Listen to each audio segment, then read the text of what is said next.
we were going to intro in with some sort of song type of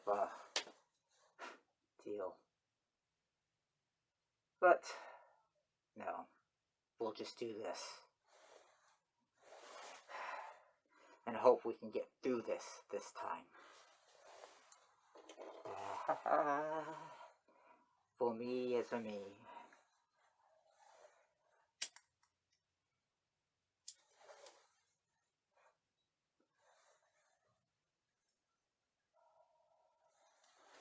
For me is a me. Music, as we have discussed previously, has been a very significant part of Mr. Vane's life, especially throughout his later teens and throughout his 20s and well beyond. Let us show you something. Well, to make it easier for you, editor, you may cut this clip at this point on my mark to insert front and back, as well as close-up on name. Okay? Mark.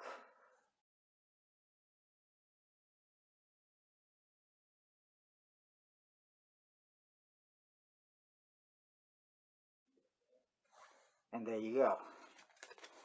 Alright, well, now that you've got all that together. Mr. Vane, yes, was a DJ throughout the 90s and into the early 2000s. And yes, in 1997, DJ Cooch and DJ Xavier, you have to look at the thing again, opened a nightclub in Paris, California. And Mr. Vane was one of the DJs invited to play at this club, in particular, opening night, which proved quite fortuitous for everyone involved, as something very unfortuitous did occur on opening night. Of course, we're going to have a discussion about DJing and music and nightclubs.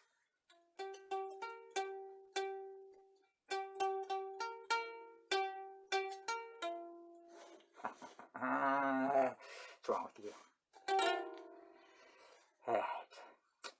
Well, Mr. Vane and one of his best friends and primary vinyl spinning and mixing mentor, DJ Stubby, were invited to perform or play opening night.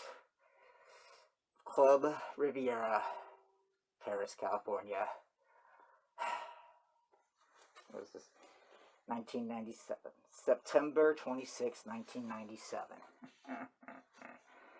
Yeah. Now, Mr. Vane and even DJ Stubby weren't... They're respected among the DJ world, but they weren't, especially Mr. Vane, well known. But they were known by the right people, i.e. DJ Cooch. On opening night, of course, other than DJ Stubby and, of course, DJ D. Vane. By the way, yes, I do want to point out that, yeah, back then, Mr. Vane's name was misspelt quite often, but beyond that. The other DJs listed and invited to play that night were recognized and experienced and, you know, good DJs.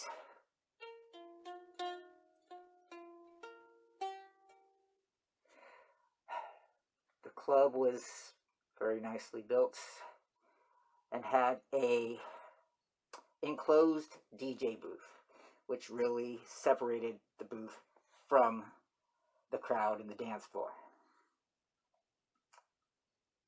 which is nice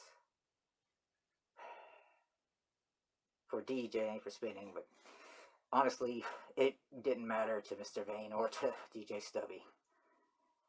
But it was a nice separation to keep from getting interference from the crowd into the booth, which did help in certain respects, but we won't go into those. The DJs performing that night were enthused about the fact that it was an enclosed booth, because it did make keeping the separation, keeping the interference down, wonderful. You know what? All that is irrelevant, and you're just taking your sweet ass time and delaying your whole story.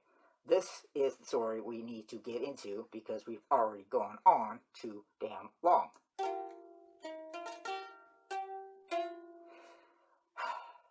The problem was, unfortunately, for opening night, the booth had no monitor speaker.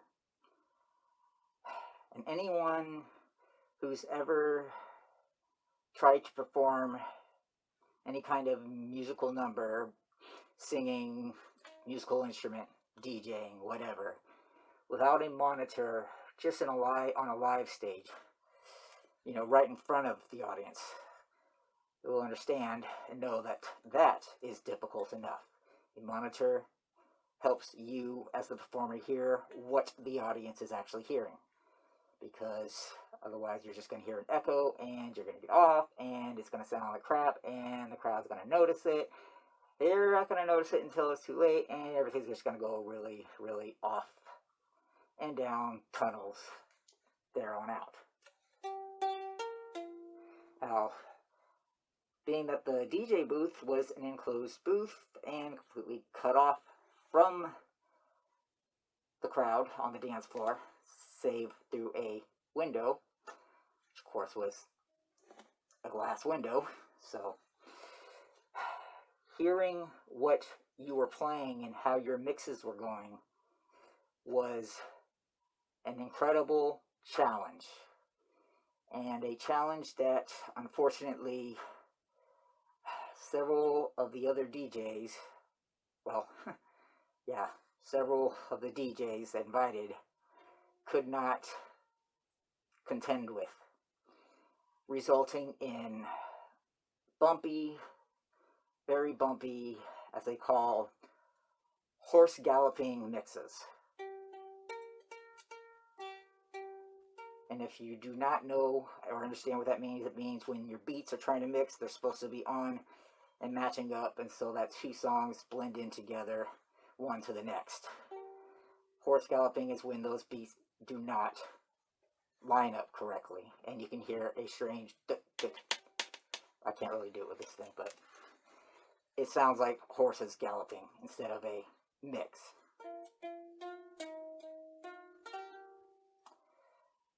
Fortunately, DJ Stubby had insisted to Mr. Vane during their practices and learning to mix. DJ Stubby always insisted Mr. Vane rely on the headphones, because headphones would always be available. They are even more necessary for mixing than the monitors. Monitors, as far as DJ Stubby put it, monitors are an extra bonus. They're just something that helps. But if you know what you're doing and can use the headphones, you don't need a monitor.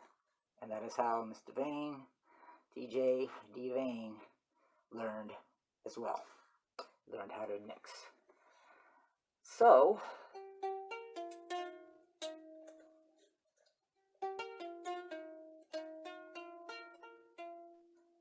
here I am talking about other people not being able to do something musically. So, anyway, when DJ Stubby and DJ Vane, when it was their turn to spin, as it were, what a wonderful relief it was, I'm sure, to the audience, and I know it was to DJ Cooch and DJ Xavier, that those two were able to commit a much cleaner session of mixing for the audience, which, as even DJ Cooch relayed to Mr. Vane and to DJ Stubby, that they had really, I don't want to say saved the DJ performance, but they really did contribute to not letting it be a complete loss.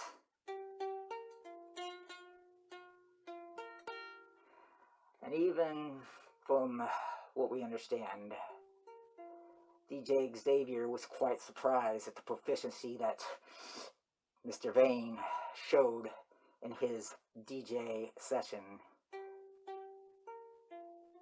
as he had only, I have to presume, had heard Mr. Vane messing around practicing, because yes, when Mr. Vane's not doing a club or some other serious event, he does have a tendency to just mess around with things and experiment, which, if you're not used to it and you just happen to be at one of those, what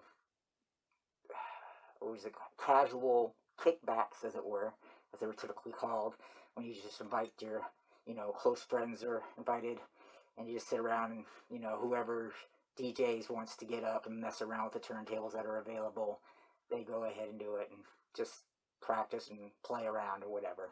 And that's, of course, that's what Mr. Vane did a lot, along with everybody else. And so when, I'm sure one of these sessions was occurring, is most likely when DJ Xavier did hear Mr. Vane playing.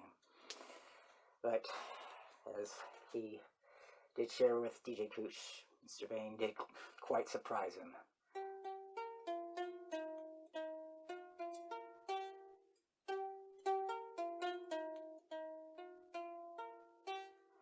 What is the point to all this? The point of all this is, one,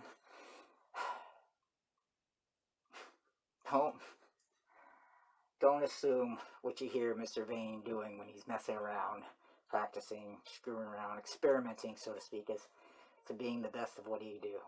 He saves the best for performances.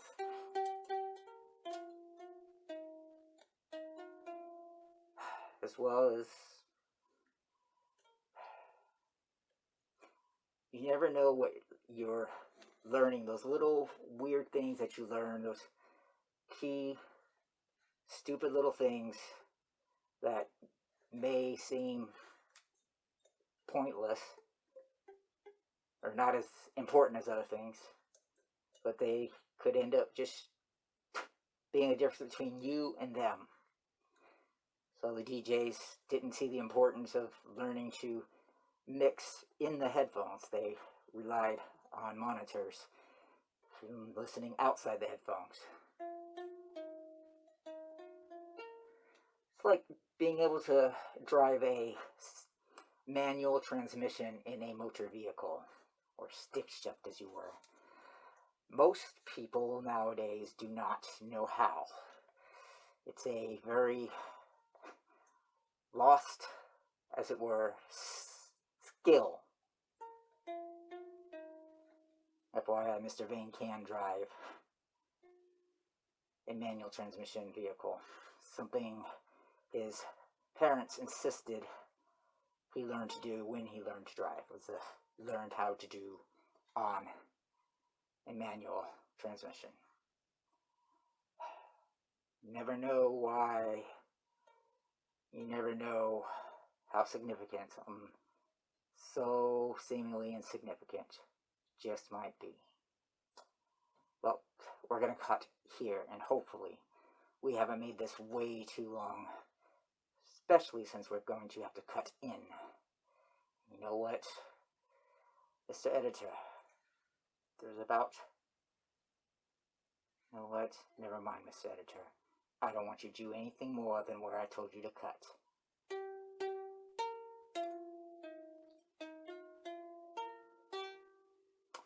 And we will see you later, y'all.